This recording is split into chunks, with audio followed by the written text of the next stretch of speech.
Olá, hoje vamos mergulhar numa crise que, em janeiro de 2026, abalou o mundo.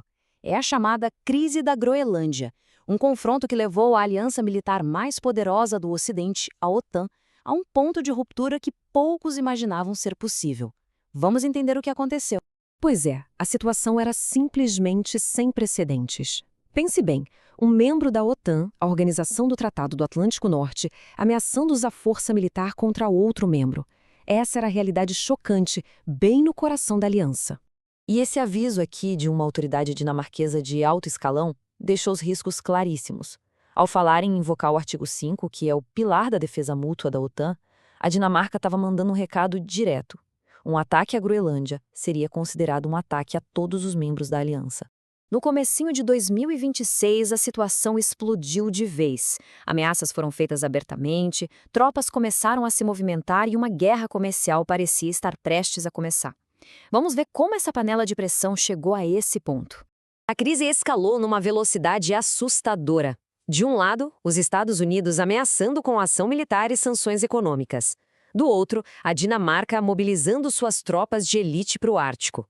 E para completar, outros aliados europeus também entraram em cena, enviando apoio militar para a Groenlândia. A tensão era máxima. Mas como é que a situação chegou a esse extremo? Isso não aconteceu da noite para o dia, claro.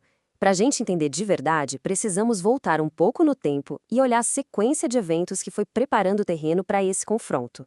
Durante todo o ano de 2025, a tensão foi crescendo passo a passo. Começou com visitas que pareciam mais provocações, depois evoluiu para operações de influência bem estranhas e culminou com uma nomeação diplomática que deixou todo mundo de cabelo em pé. Cada um desses eventos aumentava a pressão um pouco mais. E, segundo a emissora pública da Dinamarca, a ADR, não era nada aleatório. Fontes teriam revelado que existia uma estratégia bem definida, em 3 fases, que a administração americana estaria seguindo para tentar adquirir o território.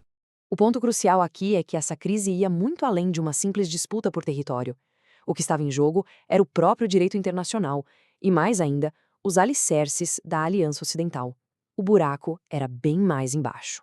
Especialistas e analistas não demoraram para dar um nome ao que estava acontecendo: guerra híbrida.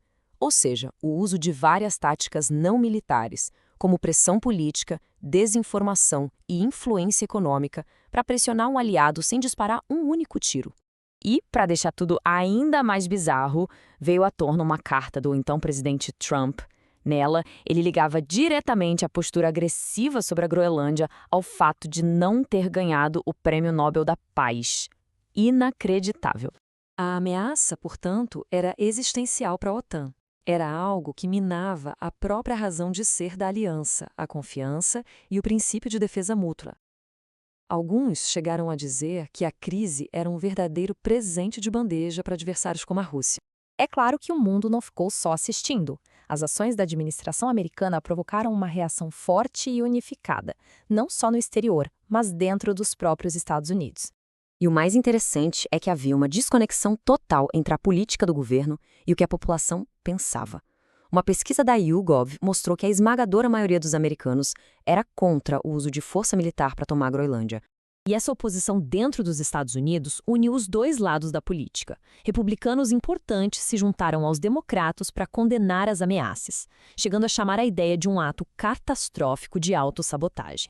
Já os líderes europeus responderam em uma só voz. Ofereceram apoio total e incondicional à Dinamarca e condenaram a campanha de pressão vinda de Washington. Então a reação global foi bem clara. De um lado, aliados como a União Europeia e o Canadá se uniram para apoiar a Dinamarca com ações concretas.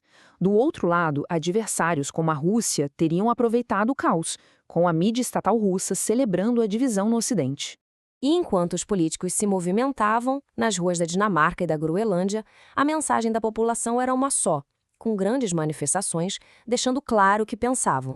Com as tensões no nível máximo e uma guerra comercial batendo a porta, um acontecimento diplomático de última hora ofereceu uma pequena chance de sair da beira do abismo. O anúncio de que as negociações aconteceriam em Davos, na Suíça, foi a primeira oportunidade real de diminuir a tensão, depois de semanas em que a situação só piorava. Isso nos deixa com a pergunta que não quer calar, mesmo com conversas marcadas. Depois que a base da confiança é quebrada de forma tão profunda, será que uma aliança como essa pode ser consertada? Qual o futuro dessa parceria tão vital para o Ocidente?